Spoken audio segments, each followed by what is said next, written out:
We're here interviewing Mr. Thomas Bain, born March 27, 1944, served in the U.S. Army and achieved the rank of First Lieutenant. We're in Brentwood, Tennessee. I'm Commander Brian Allen, friend of Mr. Bain. Philip and Esther Lee are also present, as is Mr. Jim Murphy. This interview is being conducted for the Veterans History Project at the Library of Congress. All right, Mr. Bain, can you just tell us a little bit about how you got into the military and where you grew up and that sort of thing? How it all started. How it all started. Yeah. Well, it's interesting. My family goes back to the French and Indian War, and we had people in the French Indian War, the Revolutionary War, every war that's been. My grandfather was in World War I, my dad in World War II, and I ended up in Vietnam. I grew up in Birmingham, Alabama. I attended the University of Alabama on a football scholarship.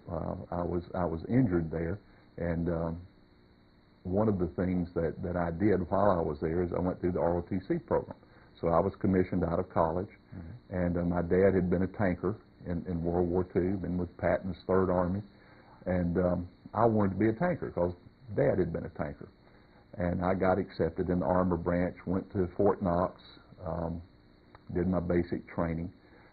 When you receive orders after basic training, well, you do receive orders, and I received orders to go to Fort Benning as a drill instructor, training recruits. Well, being smart, I said, well, I don't want to push recruits. I mean, that's getting up at 3 in the morning and going to bed at midnight. So when I got to Fort Benning, I went to the main post and requested transfer to an armored unit, which they were very nice and transferred me to I think it was the 8th Armored, 58th Armored. That was like on a Thursday or Friday. I was to report on Monday morning. I reported in Monday morning. Over the weekend, they had gotten orders to send their tanks to Korea, and the tanks in Korea went to Vietnam, so the 58th Armored had no tanks. And here I was, a brand new second lieutenant assigned to an armor unit with no armor vehicles. So we were reassigned. I was assigned to a support battalion at Fort Benning, and I think the table of organization allowed 13 lieutenants, first and second. I was the 58th second lieutenant in the battalion, which meant I was going to go to Vietnam. And that's exactly what happened. In July of '68, I went to, well, I received orders in March and went to jungle warfare school in Panama en route to Vietnam, and then came back for 3 weeks here in the States of leave before I actually reported to Vietnam, which was an interesting time. I came back into Charleston, South Carolina in August of '68, which coincided with the Democratic National Convention, and a lot of the young protesters, the soldiers had just, the civilian aircraft and the military aircraft share the runway in Charleston. So we had landed on the military side, and we all had reservations because we had 3 weeks to go home and spend with our family before we went to war. And we went around to the civilian side. Well, the young protesters were breaking line, and they were going to go up and solve the nation's problems in Chicago. And there was one of the best. It would have made a great John Wayne Western. There was a great fight in the lobby of the airport, and needless to say, all the soldiers got on their planes and went home, and the protesters probably went up and got to deal with Mayor Daley after that. But then flew over Flying Tiger Airlines. I went over on Flying Tiger. Flying Tiger was a cargo airline. They had one passenger plane that was under contract to the government to fly troops to Vietnam. And I got on board at Travis Air Force Base in California, and then it broke, and we landed in somewhere in Washington, probably Seattle, and they worked on it for several hours, and then they we got as far as Anchorage, and they worked on it some more. Then we flew over to Japan, and we were there for about 8 hours while they worked on the plane, and then eventually got into South Vietnam at Tan Son Nhut over 24 hours later. It was just it was an amazing trip, and I went into the 90th Replacement Depot, and I had been armor branch, and your MOS was an armor officer, and my secondary MOS was an armored recon MOS, military occupational specialty. And somebody sitting there said, "Oh, recon." So they assigned me to an infantry recon. Well, actually, it was cab, but you walked. You didn't ride on tanks. I protested, but that didn't go very far. So I ended up in Vinh Long, which is down in the Delta in Vietnam, roughly halfway between Saigon and Can Tho on the Mekong River. They call it the Delta because it breaks into a number of branches, tributaries in that part. And Vinh Long was one of the major cities on one of the tributaries, and that's where we were. I was assigned initially to the base commander, who had me running security for the base, and that was pretty much, we basically defended the perimeter. We had perimeter duty. We had dogs. We had built bunkers and stuff around the perimeter, had wire, had minefields, all of those things. Then a young lieutenant in 7th of the 1st Cav, D Troop, had managed to get himself wounded, and I moved over and took his position. And after that, I had a recon unit in the field. There were 3 platoons. One pretty much was always on duty at the base, and the other 2 were out in the field, and I was in the field pretty much all of the time after that. It was small unit actions. We ran convoy security. We ran ambushes. Just small unit actions. We actually did a lot of recon work. We were on the border with Cambodia. A lot of the time, we weren't supposed to be in Cambodia, but we were in Cambodia, and we were counting. As they would come across, we would count for the most part. And when something like that happens, you don't want to be resupplied, because when that helicopter comes in, then they know you're there. Yeah. And then you start seeing booby traps, and they're doing counter ambushes and so forth. So we actually lived off the land. We shot monkeys, ate monkeys. It was a surreal existence. Yeah. And we were there from the fall of '68 to the spring of, I was there to the spring of '69. And during that period of time,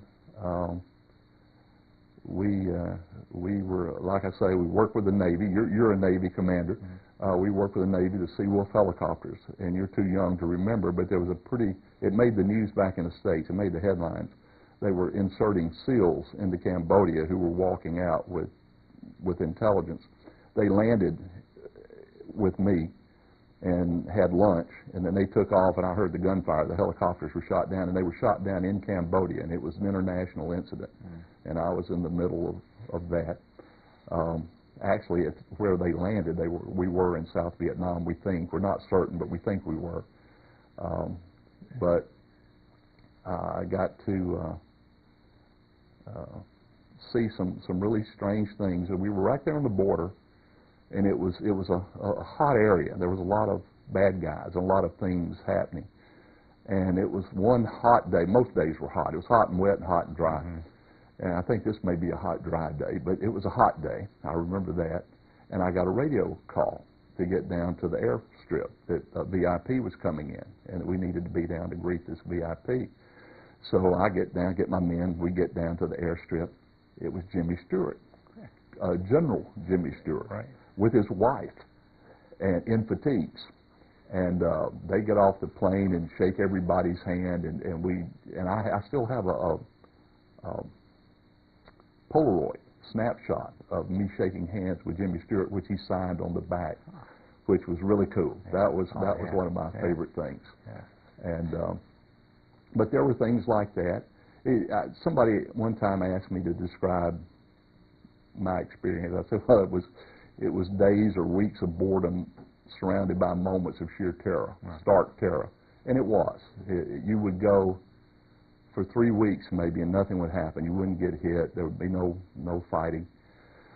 And the longer it went, the worse the pressure was, because you knew it was coming, and it was really tough on you mentally, just the waiting.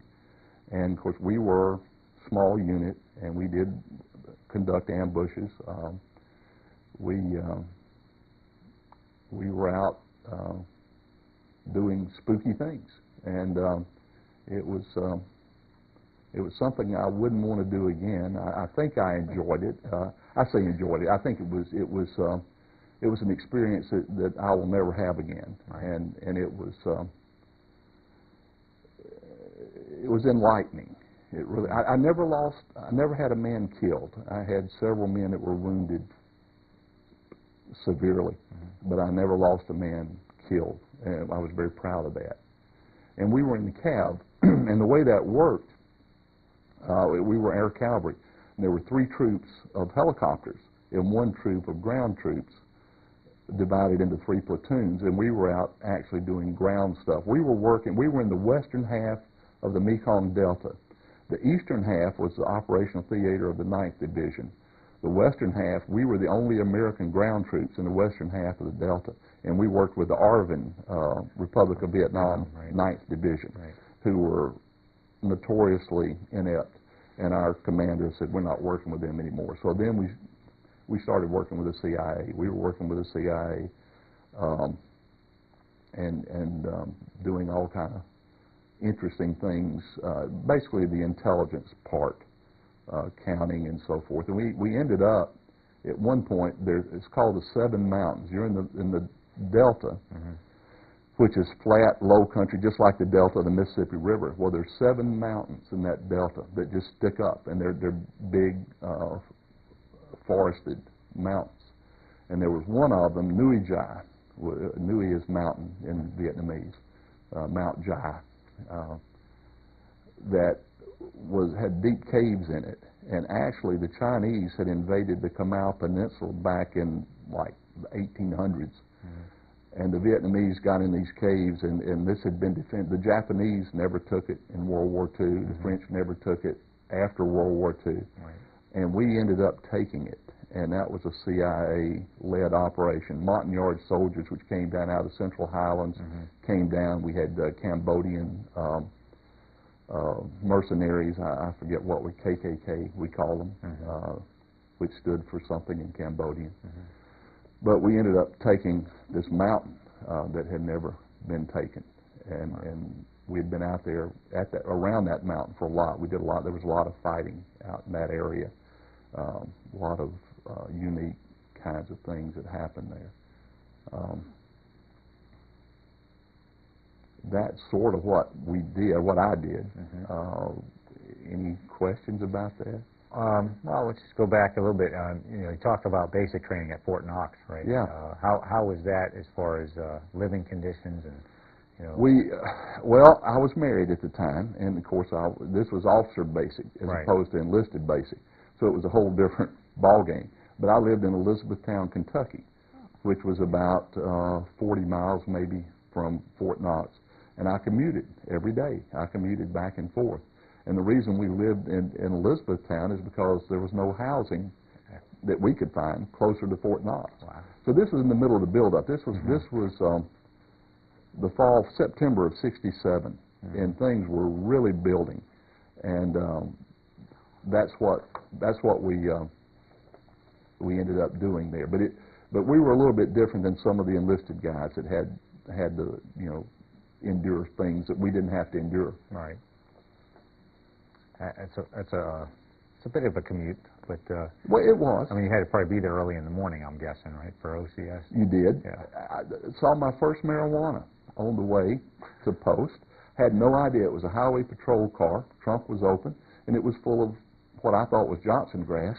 And I'm thinking, what is this highway patrol guy doing with a trunk full? Come to find out, it was marijuana. And during World War II, when the Japanese cut off access to the Pacific, hemp for rope, marijuana is a form of hemp, and they used it and planted it during World War II for the rope. And of course, it went wild, and it was coming up wild along the roadsides and the field fence lines. Yeah. And that's where it was. That's the first time I'd ever even heard of it. Yeah. That's Sidelight, yeah. I did see on there that you had earned a Purple Heart. Can you tell us a little bit about that? Yeah, I had been out in the field for 30 days. Didn't get a hangnail. Probably didn't get bitten by a mosquito. Came back into the base camp at Bin Long, dressed in civilian clothes, had a shower, shaved, cleaned up, went down to Officers Club, had a steak, watched a movie. Walking back to my quarters, the first mortar round that came in hit right behind me. And there was a Quonset hut that you talked about earlier. Mm-hmm. There was a Quonset hut not far away, maybe 10, 20 feet. And the concussion from the explosion actually knocked me down and threw gravel and some little small pieces of shrapnel in my back. But and then it was over. They marched. What they would do, typically they could get 15 shells in the air before the first one hit. And that's what they would do, because we had the Bird Dog, which was a small scout plane up there. And he would see the muzzle flashes, and they would direct fire back on that position very quickly. So they would fire and get those rounds in the air, and then they would grab their mortar tube and take off. Right. And the first one that came in got me. And that's generally, if it got anybody, it was generally the first one, Right. unless it was a direct hit, which was not often. Because ever that, they were warned and people took cover. Everybody took cover. Well, I went back the next morning to where I got hit, which was, I was walking down the road, and it hit in the road right behind me. And the Quonset hut in front of me, there were pieces that big, holes, where the big stuff had gone by me, and it hit the Quonset, made holes in the tin. Wow. And get your attention. Oh, yeah. Was that a day or nighttime? It was at night. Yeah. It was probably about 9:30 or 10. It wasn't particularly late. I was walking back from having dinner and seeing a movie. Right. So it was 9:30 or 10. Okay. And standard stuff there in the base area, though. You had your food, and it was a little better. The food was a lot better at the base area, and we had potable water. I had never heard the word potable. That meant drinkable. Right. And it actually, Bin Long was one of the first Army bases that was constructed when the U.S. went in there. And they put in a first-class water plant. And so even the water in the showers, which most places was not potable, was potable water. And makes a difference. it makes a lot of difference. And it was just a unique place. It was large. What had happened, we were right on the banks of the Mekong. They put a dredge out there and dredged sand out of the river bottom and filled up a swamp.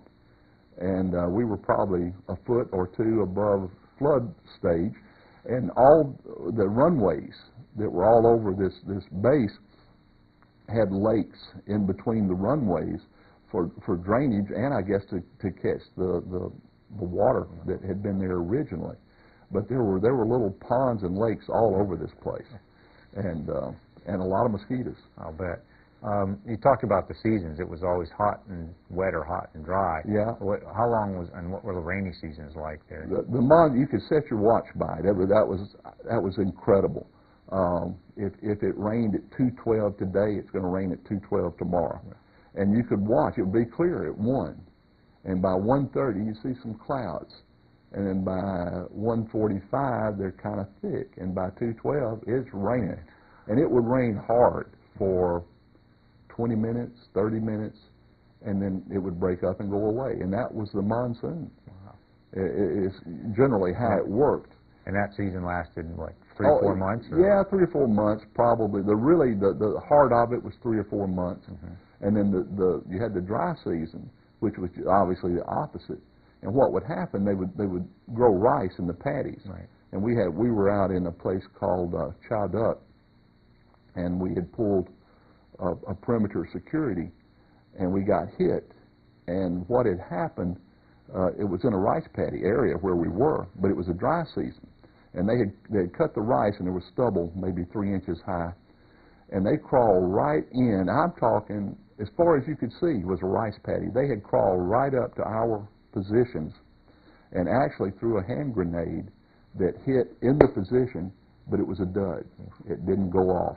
And when that happened, the guy in the position saw the fellow that threw it, who was just right there, and he shot him. And he went down, and then flares started popping and tracers going, everywhere. and we had a pretty good little firefight. Well, this guy, this Viet Cong, is laying 15 yards from our position.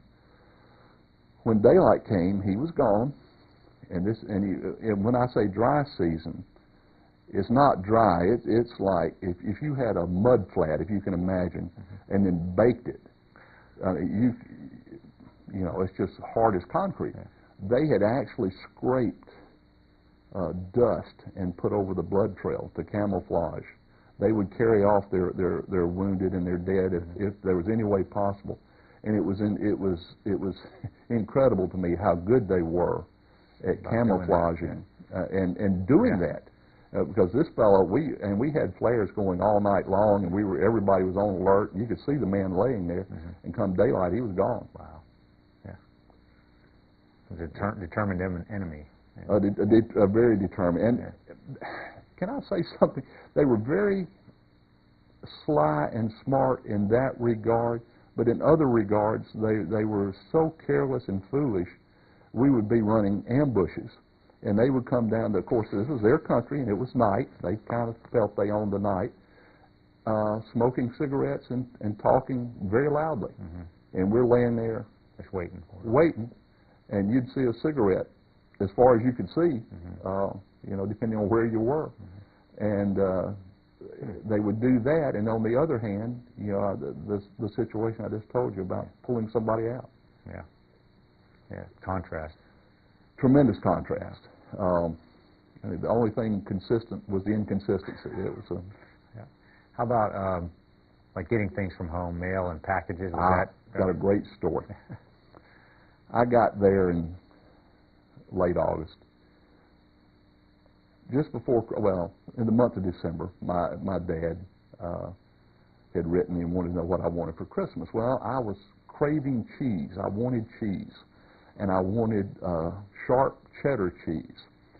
And so I wrote him and said, you know, if you can send me some cheese, you know, that's really what I want. Well, he sent me a whole wheel of cheese, which cost, I think he told me, $50-something to buy the wheel of cheese. Cost more than it cost, twice as much as that to mail it. But it got there, and they delivered it. This was Christmas, and we were out in the field, and it was a horrible place. There was one old dead tree, and we put Christmas cards up. That was our Christmas tree. And the chaplain's assistant was a good friend. I still remember his name, Tony Zito. And Tony was from Detroit, and he was the chaplain's assistant. And I had the 50 pounds of cheese, and Tony had access to the chaplain's sacramental wine. And we had a wine and cheese party for the platoon, and everybody had a great time. And it was really wonderful. And my wife, bless her heart, had sent me tapes of Christmas carols.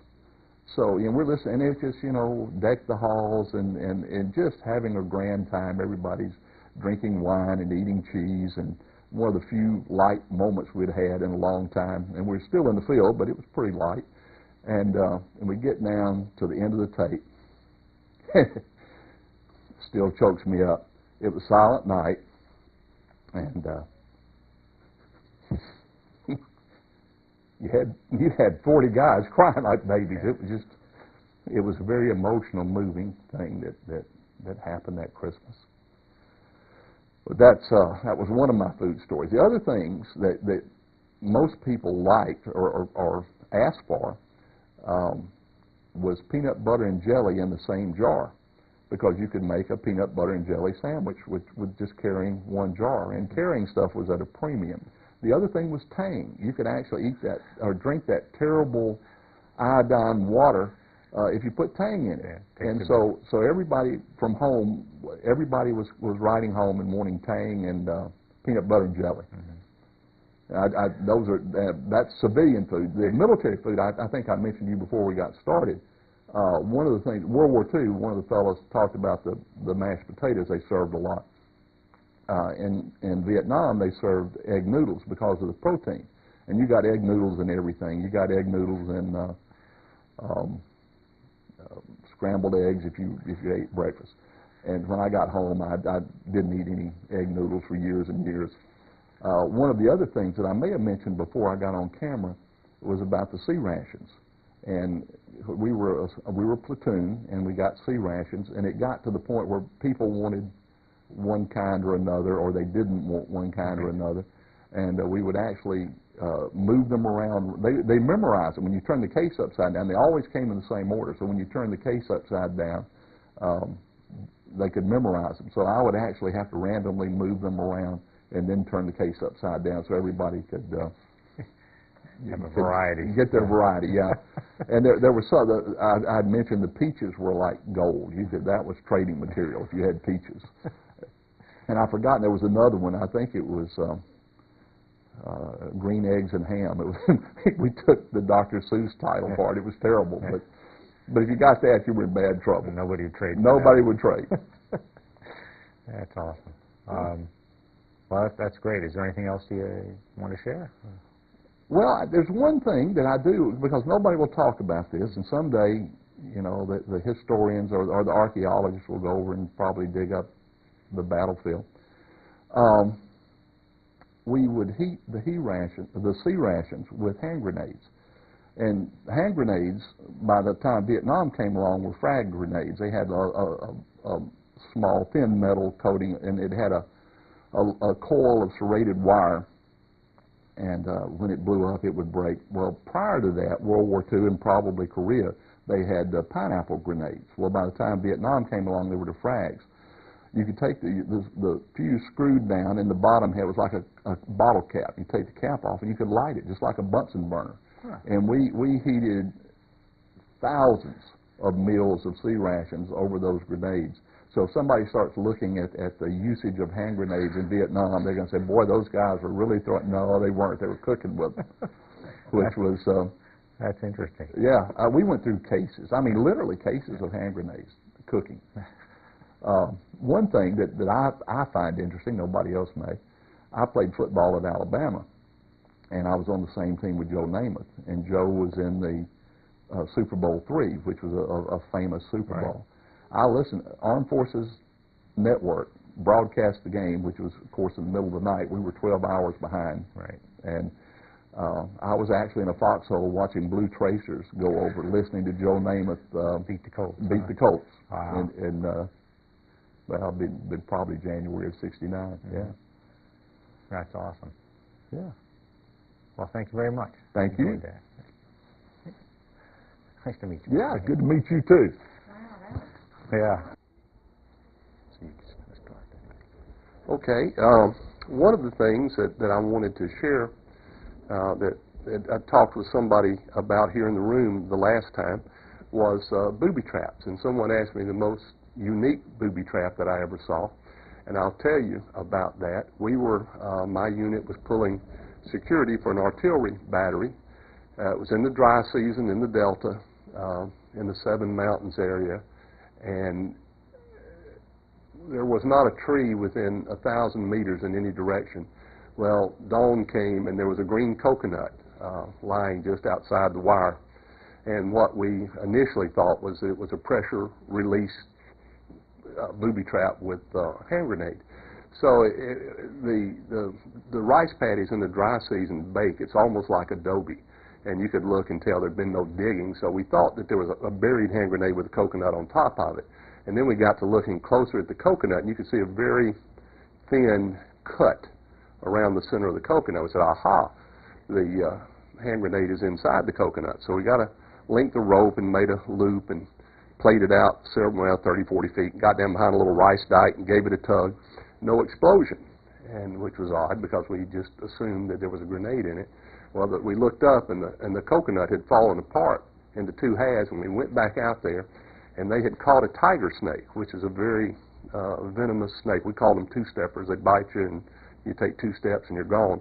And they had actually tacked his tail to the inside of that coconut, and he was mad. He was squirming and trying to strike anything. But I guess the theory being that somebody would have picked up the coconut and gotten bitten by the tiger snake. But that was the most unique booby trap that I saw while I was there. Saw a lot of other kinds. Most of them you've seen in the historical television movie kind of arena. One thing that we did that I don't think I've seen anywhere else, imparts some knowledge. Hand grenades had a delay fuse, and when you pulled the pin and you threw the grenade, there was a 4 or 5 second delay before it went off.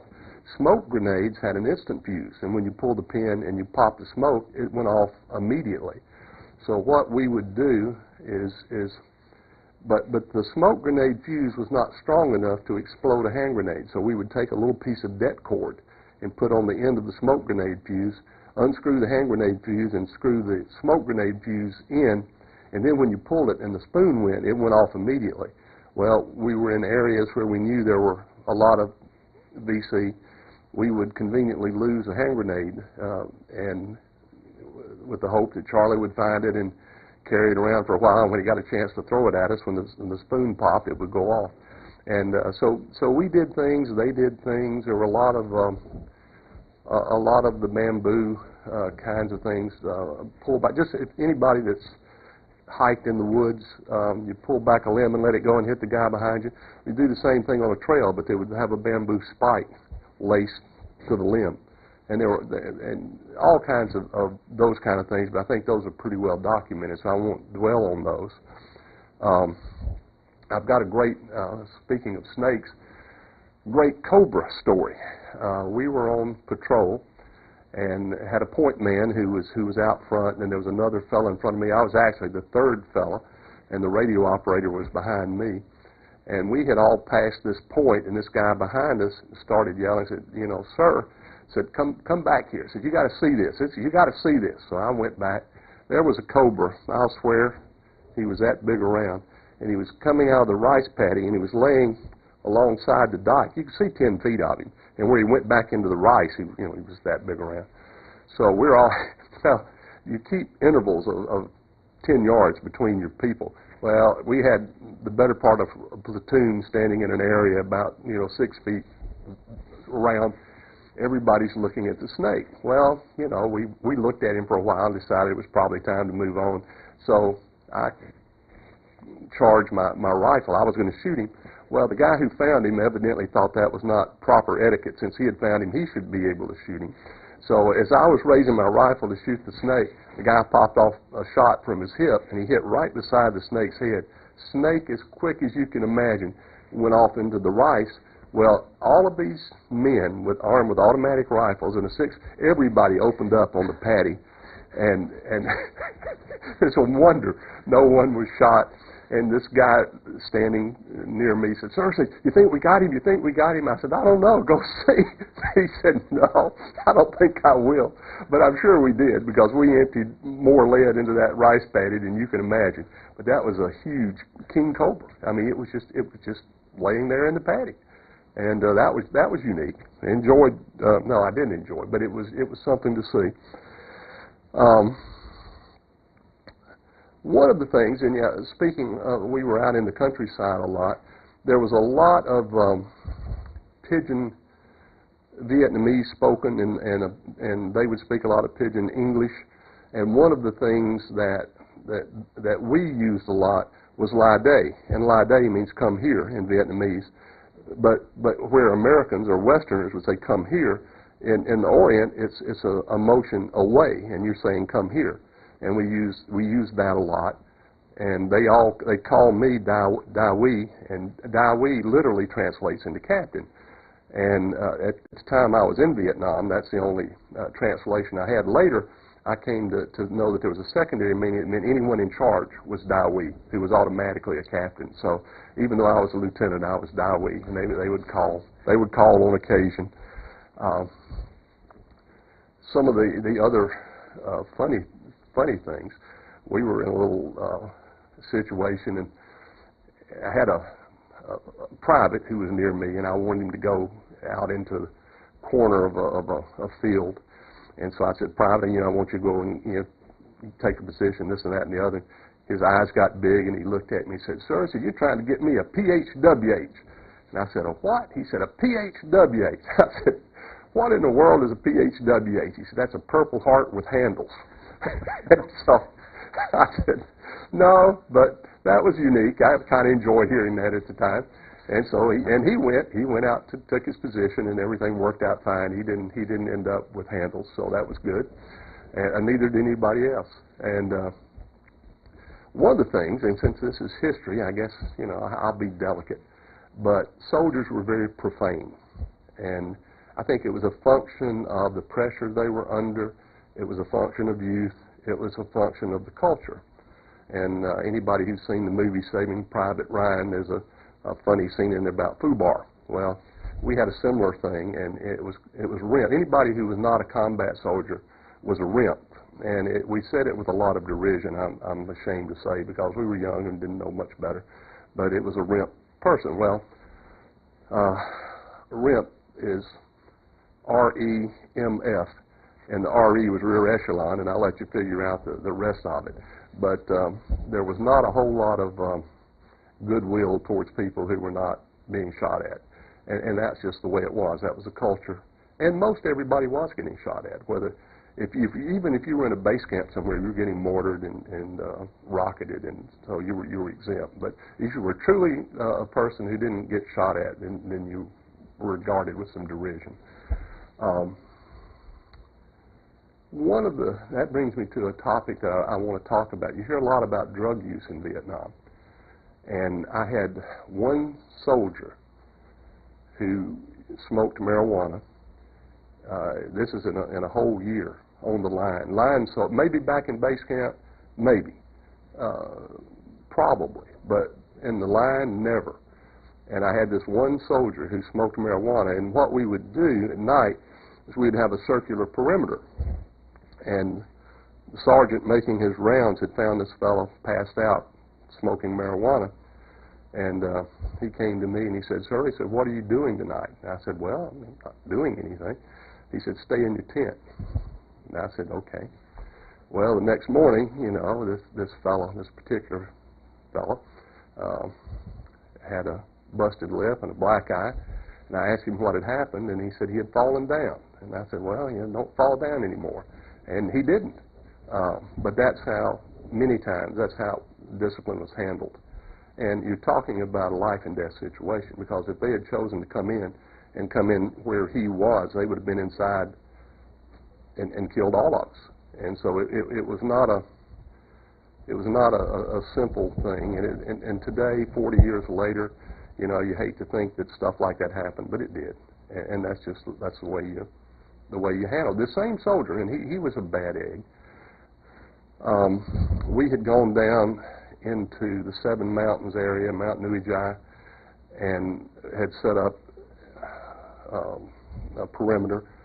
And the CID, Criminal Investigation Division people, came in and wanted to know if we had been through Chow Duck a couple of days back.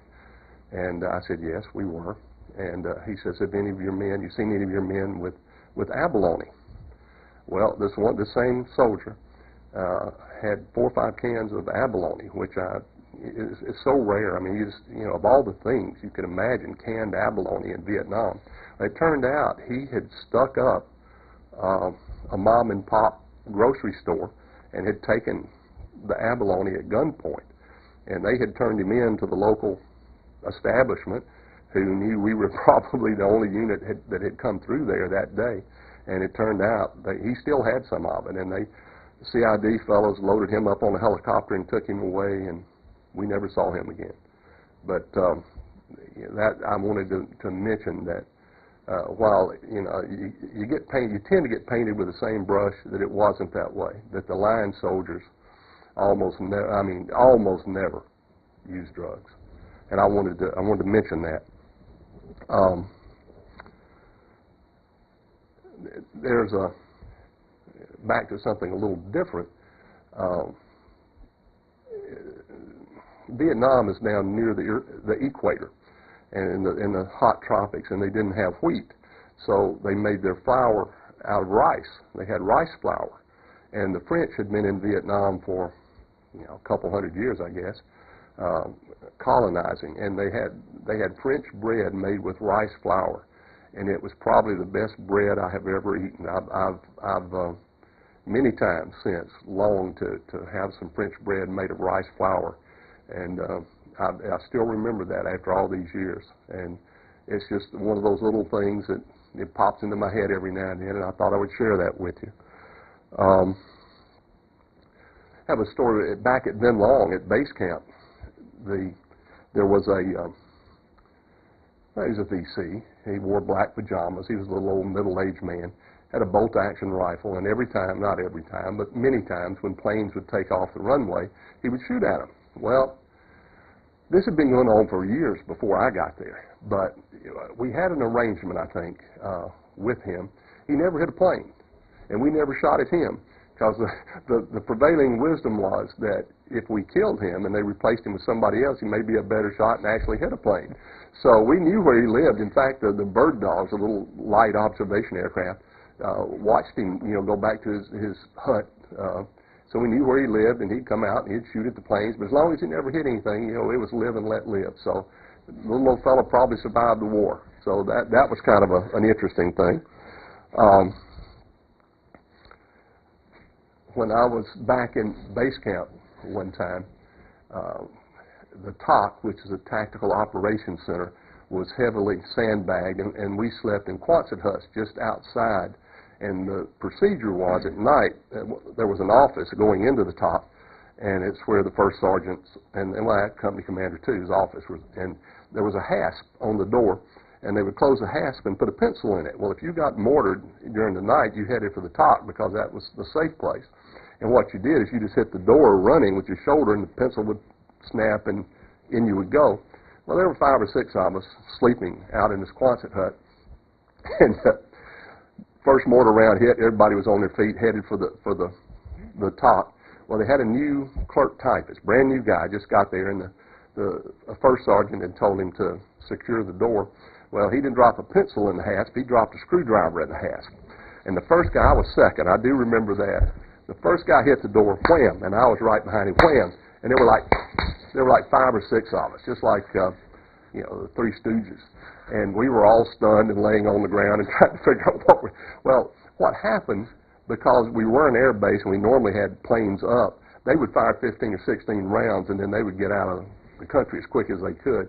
So by the time we became unaddled and were wondering where to run, it was over. But we had a conversation with the young clerk and convinced him that pencils were the way to go, not screwdrivers. But those are the odd things that happen. Why I carried a shotgun? I carried a pump shotgun. It was an Ithaca, U.S. Ordnance, flaming bomb mark on it. And when I first got there, I carried an M16 rifle. And the first time we got into combat, I was more interested in shooting than I was directing, and my job was to direct. And I realized after that first little skirmish that I didn't need to have a rifle. I needed to have something for self-protection. If they got in close, what's better than a shotgun? So I carried a pump shotgun and carried it my whole tour. And I think, as I recall, and the Army may have issued other size shot, but I always got #1 buckshot is what I had. And I think it fired 7 rounds, and it was an Ithaca. And later, I came back, civilian job, was in human resources and was recruiting people. And Cornell was on my recruiting run, which is in Ithaca. And maybe the year before they closed the factory, I got a tour of the Ithaca gun factory and on top of the hill there in Cornell. So that was cool, and I enjoyed that.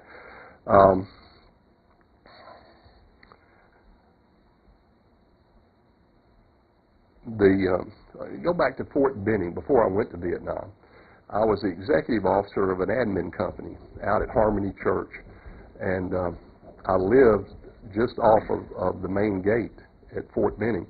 And these were all U.S. highways, 4-lane highways. And when I would go to work, I would go out the U.S. highway. But because I was in the Army, I had an Army sticker on the bumper of my car. And the speed limit going this 4-lane highway, speed limit was 60, 65 miles an hour, and I was going out to work one morning, reveille, daylight. And I was doing 50, 55. Well, here's the blue lights behind me, and it was an MP Jeep. And because I was in the Army, I couldn't go, maximum speed limit on post was 45 miles an hour. So he gave me a speeding ticket on a U.S. highway but it went through the reservation, so technically he was right. And I get to the formation, and this is a company of clerks, and those are the most dangerous people in the whole Army. So the guy, they all asked me, he said, Lieutenant, what MP had you stopped for? And I told them, and they said, you're kidding me. I said, no, it's crazy, but they said, well, we'll take care of him. Well, I thought, they were going to pound him. I said, well, do what you have to do. And a couple of weeks went by, and one of them stopped me, and he said, Lieutenant, you know that MP? I said, yeah. He said, we got him. I said, what did you do? And they said, well, an open levee came down, and we sent him to Vietnam. So don't mess with the clerks. They're the ones who have the power to do things. And, that's a true story. That's what happened. I got some other good stuff. We were pulling security on a convoy, and the convoy was 4 miles long, and it got ambushed in the front, and the helicopters were flying around and bullets were flying. We had the back end of the convoy, probably the last mile, and all the fighting was up at the front, and the convoy was stopped in the road.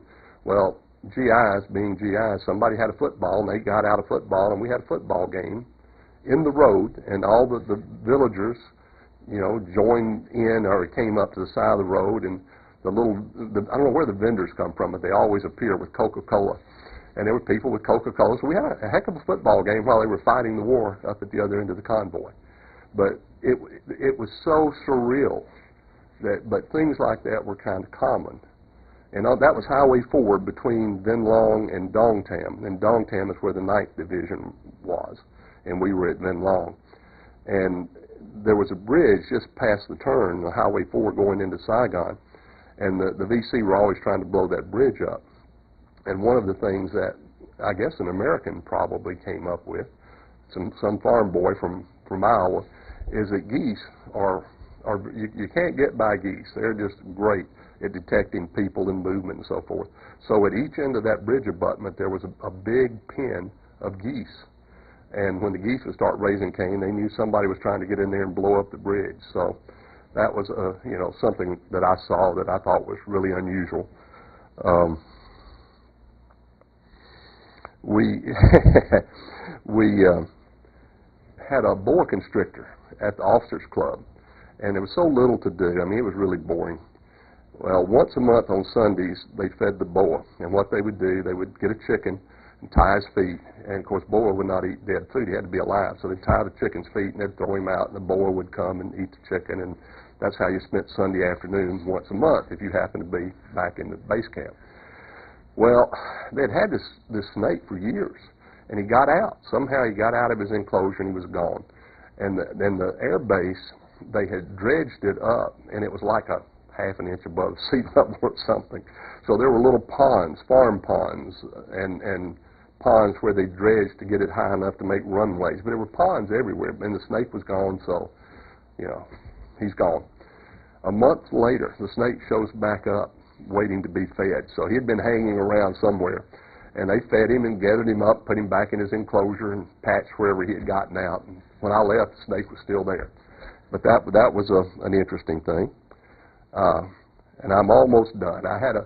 This is an interesting thing to me.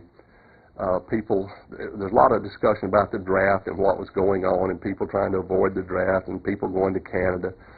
I had a Canadian driver. His father, and what most people don't know, if you were from out of the States and you came to the States and you were draft age, you were drafted. And the father moved to the States for a job. The son was proper age without anything to keep him from it, so he was drafted and sent to Vietnam, and he was a Canadian. And it was a terrible situation. The father died almost as soon as the boy arrived, and he was my driver. He ended up being my driver. The mother was basically on welfare. He had a younger sister, like 15, 16, who was trying to work at a fast food place, and a storm came and blew the shingles off the roof. I mean, it was just terrible. And so I talked to the chaplain I said, can't we do something about this? This is just not right. And the chaplain said, yeah, this is not right. So one thing and another happened, and he got in touch with the Red Cross, and they investigated, and sure enough, it was the proper situation, and so they were going to transfer the boy back to the States. Well, he got as far as Saigon, and they were getting ready to process him and put him on a plane home, and somebody noticed that his primary MOS, he was a typewriter repairman. And if anybody's seen the movie Indiana Jones, where they put the Covenant in the warehouse, there was a warehouse full of typewriters in Saigon that looked about like that. And they took this poor boy, and they didn't send him home, but they put him inside that warehouse with all those broken typewriters.